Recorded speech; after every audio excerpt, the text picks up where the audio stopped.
To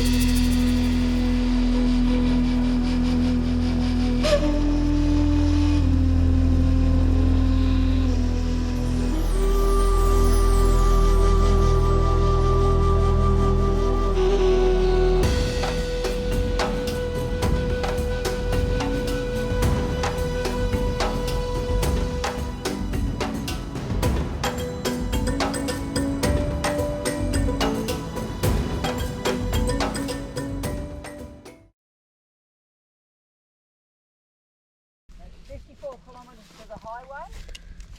Oh, it's not bad. And 27 to Timber Creek. Okay. Okay, so we've got a dilemma this afternoon. We had planned on staying in the campground at Jasper Gorge. We've arrived and the gate's closed, and there's a sign that it's closed, and it looks like it's been closed for a while. There wasn't anything on their website to indicate that the thing was closed when Liz put the itinerary together, which was a bit unfortunate. So we've been on the road since about 7:30. It's now what, 3:45? Yep. I've had enough, so we're going to do what we probably don't really want to do, but I'm not going to travel any further. We're actually going to camp in the day use area just for the night at Jasper Gorge. So we're just going to put the canvas on the back of the T-van and set up, so we'll have a feed and maybe an ale now. And yeah, we don't like to do this, but they haven't left us a lot of bloody options. There's a bit of level ground here. Being it's 4 o'clock, it's day use, there's no one else here, so highly unlikely they're going to turn up for lunch now. So yeah, that's what we're going to do. And then, because we were actually going to spend 3 days. 3 days, Liz? Yes. Yeah, we're actually going to spend 3 days here and explore the area, but that's bloody put a hogwash on that. So we need to, we'll get the map out now and re-look at the itinerary and make a plan based on that. So hopefully it's not all the national parks in the NT, because we've got another 2 or 3 days sorted at the Keep River National Park, which is just before the border. So yeah, we'll have to wait and see. It might be tomorrow, so we'll see what, but we'll make a couple of calls. We'll make some inquiries in the morning, hopefully we can, and find out what the GO is. But yeah, that place, it looks like it's been closed for some time. The weeds have grown up through the track, and but you would have thought they'd put something on the website.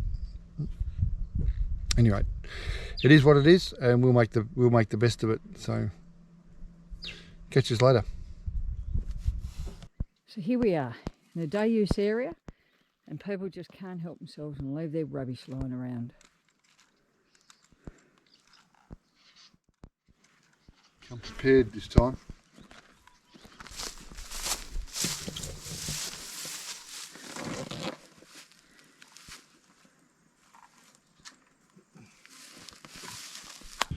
So given we're in this little spot for tonight, we might just show you guys our newest addition to the T-van.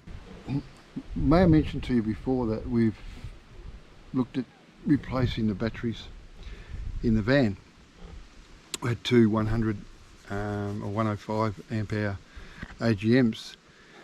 So we toyed with a few different things, and we ended up getting some assistance from both Battery World and Enerdrive, and we redid the power system in our little T-van.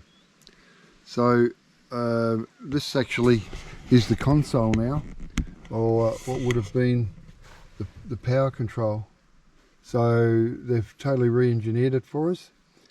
We're now running an Enerdrive system. So we've got a 200 amp hour lithium coupled with a 2000 watt inverter.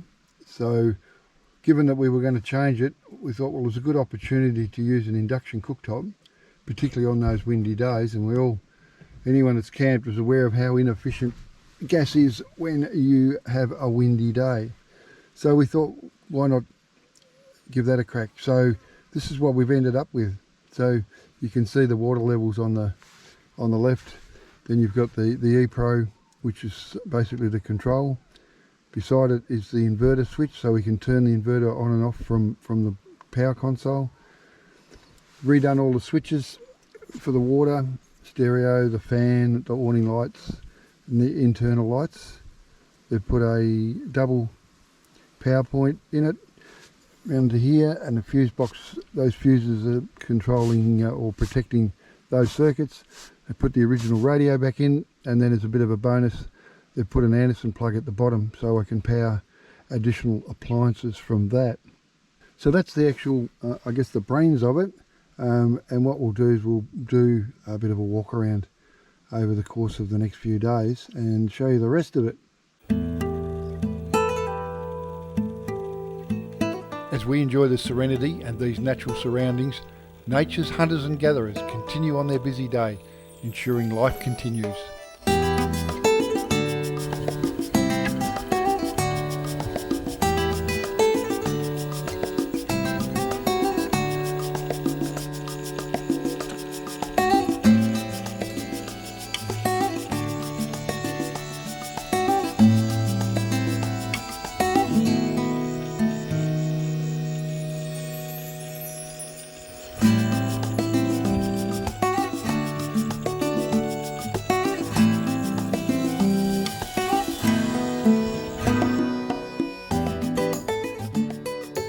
There's a crescent moon. Beautiful.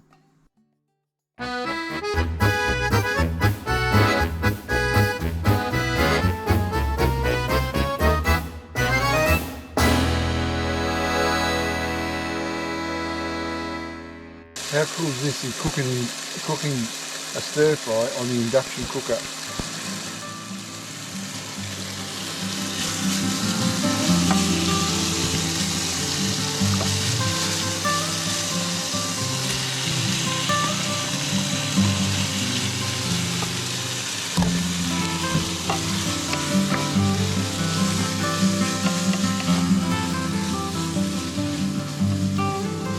Why are we doing that, John? Because we can, Liz. Simply because we can. We've boiled some water in on the gas, and with this new battery system, this is awesome. So we really haven't had a chance to try it out yet, but this is just so much easier, so much control over it. Because you can simmer stuff a lot lower than you can when you've got the gas, is that right? And you don't have to worry about it blowing out.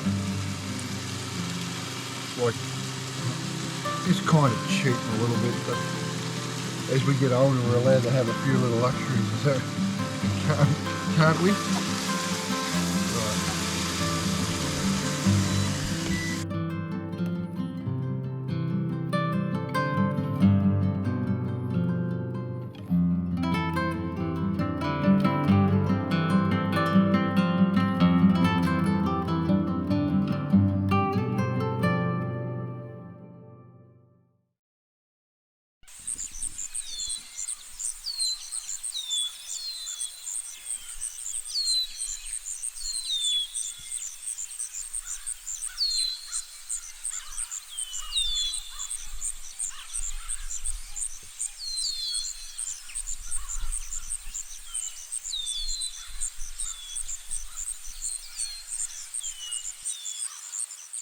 Well, morning team, what another cracker. It's about, sun hasn't quite come up yet.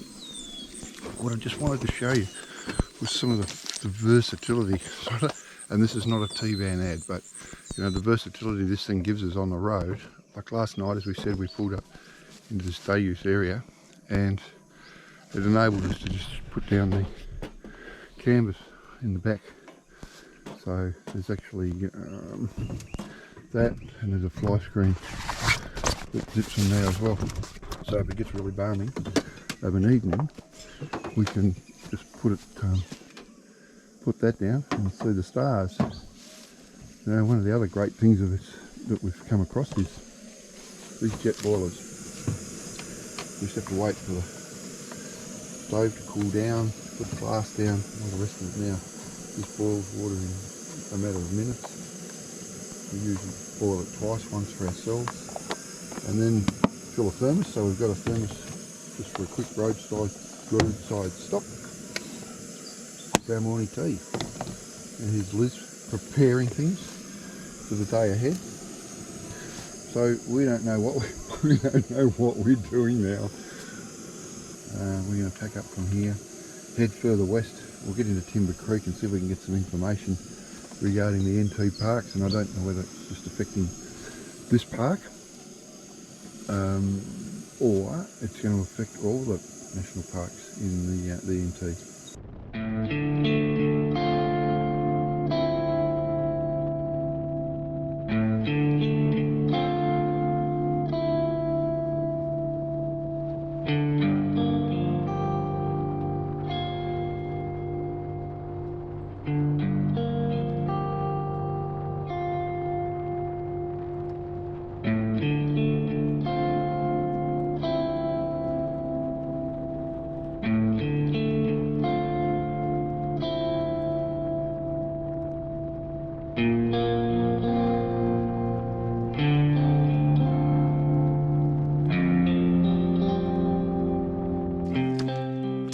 It's shut. We were going to spend 3 or 4 nights here and explore the park. You know, there's lots of 4-wheel drive tracks in here. There's lots of gorges to look at. Limestone Gorge is one of them. Yeah, anyway. We've got to now move on and find something else. Bugger. Yeah, so this was the campground we were going to stay at. You can see how it's pretty awesome because there's obviously plenty of water still in this river. Or this part of the Victoria River. Is it the Victoria River? I think it is.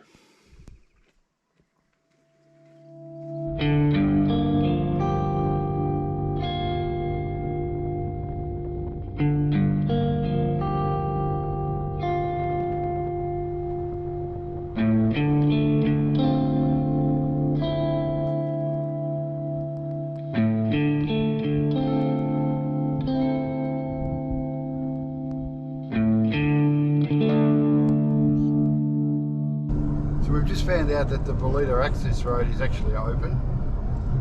So we just got fuel at Timber Creek and asked old mate in there, and he said, "No, mate, all the tracks are open." So don't know what the story is with Jasper, but when we get up there, there's supposedly a ranger up where we're going to a homestead, so he may be able to enlighten us a bit more. Not that it matters. So change of plans. We're going to go up here, and hopefully we can get in. And then we'll spend a few days at this end of the park rather than the other end. So, there we go.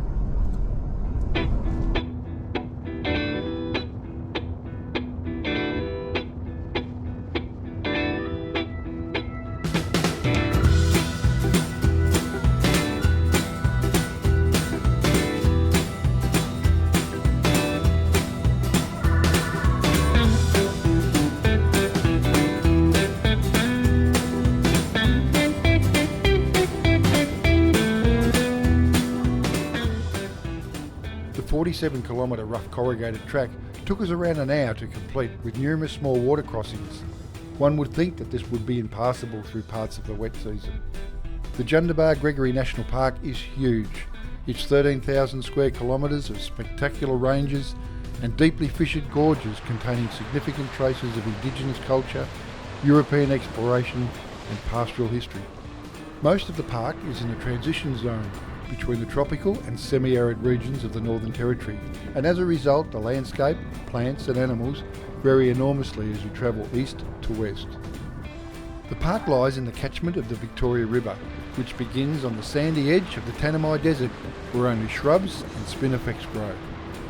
As the Victoria River and its tributaries meander northward into the savanna grasslands and the sandstone ridges, there is more water and more life. When we talk about droughts and floods, this place has seen its fair share and can stand up as a tough piece of country. It's hard, hot and dry, and when it rains, it floods.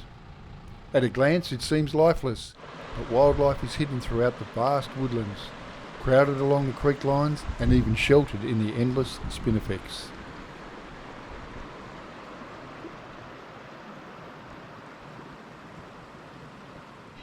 As a lonely cockatoo is disturbed by our presence, we ponder how hard it would have been to work this property all those years ago.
Well, here we are at the Bolita Homestead. More evidence of the past can be seen at the Bolita Homestead. Established a few years after Federation, the homestead and its traditional timber stockyards are a vivid reminder of the park's pastoral history. The homestead is on the Bolita stock route and was part of the original Humbert station. It's testament to the pastoralists who settled this area in the 1860s. The homestead is now open to visitors who tackle this 47 kilometres. It's a 4-room corrugated iron building on the eastern bank of the Baines River. Photos inside show what life was like in the 1860s. With the abundant water supply at the homestead, this meant the people who lived here were able to grow their own fruit and vegetables, with the house surrounded by large boab and eucalyptus trees. They even have the urn on, so you can help yourself to a cuppa and sit in the shade under the lattice veranda.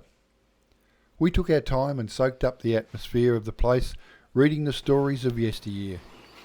Near the homestead is the stockyards, uniquely designed to manage the wild cattle. So this is the windmill. The river would come, a lot of seasons would come up to the base of the windmill. And our girl, she wasn't too concerned, and then these rains in March were a late monsoon and came up and smashed the house, so it's quite a bit further from there up to the house. That's pretty cool.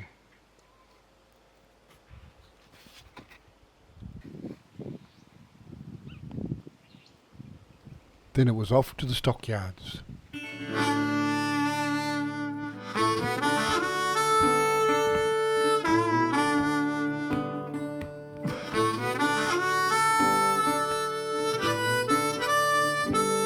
Welcome to the Bolita Stockyards. It is believed that these yards were built in the 1950s by Charlie Swaltz and his stockmen to handle the wild cattle of the Bolita station. They're one of over 40 sets of yards built in the Bolita and Humbert River pastoral leases. Although Bolita was held under a separate lease to Humbert River, Charlie regarded Bolita as an outstation of the Humbert River station. Originally a bronco yard, made from posts and wire, the yards were upgraded to a drafting yard with a roofed spraying bale and cement floor. A similar yard, built on Humbert River, so impressed Colonel Rose, the head of the Animal Industry Division, that he had plans of the yard drawn to scale and distributed as an example of how a drafting yard should be laid out. The posts were made from bloodwood and the rails of lancewood, carted all the way from number 13 bore on the Murrumbidgee stock route. The posts and rails were cut with an axe and shaped with an adaz. Wire was used to Cobb & Co hitch them together. The gates were made from bloodwood and carboon gum, cut on the Humbert Station saw bench, now situated adjacent to the yards, and carted to Bolita by truck. One gate is dated September 1952. Other markings still noticeable are grooves made in the timber by dehorning saws to tally the number of cattle. So this is a classic example of, you know, they've taken just so much trouble to help you identify how this all worked. So all the parts of the cattle yard are numbered, and then there's a map so you can relate what yard was used for what over the course of time. So guys, great job, great job.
Facilities in the campground are pretty basic, graced with a long drop loo, a few picnic tables and fireplaces. There's a small water tank in the campground, but the water is untreated and requires boiling prior to use. Bolita still manages to deliver a 5-star camping experience. We were camped amongst the boab trees and serenaded to the call of curlews. What better way to spend a couple of days?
Distance, you should be able to see the blue sticks, the sticks with blue markings on them. Well, that is the way across,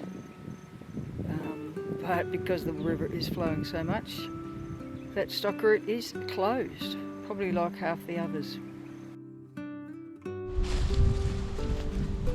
Then it was time to go fishing. I was going to take the opportunity to wet a line, as I had some new gear that I wanted to try out and familiarise myself with, because we had an exciting event booked for later in the trip.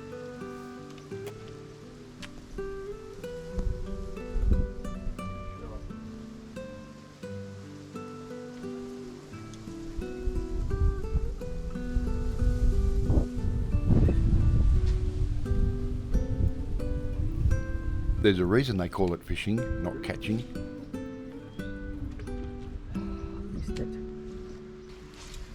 Don't let him get in them snags.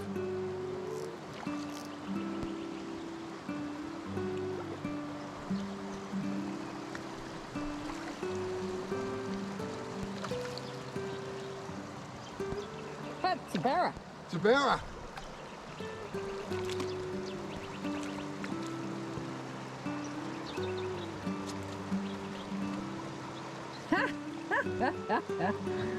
And there you go, John. Hold him up for all to see. Andy Bottoms. That's for you, Andy. I got my first barra. It's not a metre. It's about 10 centimetres, but it's a barra. I broke my duck. Yep. And off he goes to fight another day. We returned this little fella back to the wild. I There guess you go, barra John. and chips is off some menu tonight then. There's hope for you yet. Barra hunter. After my exploits as a hunter, we went off to check out what we could of the park and gathered up some firewood.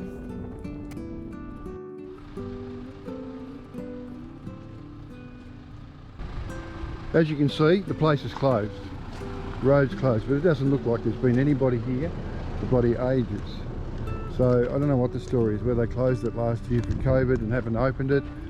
There's still, obviously they got a late rain, so maybe the rivers are still in flood, who knows. But it's a bit of a shame really. There's a fair bit of this park that we could explore, but now we can't. So this is the Limestone Gorge to turn off to. So we were hoping to at least go in and have a look at that. It looks like a pretty specky spot. Oh well, there's as good a reason as any for us to come back.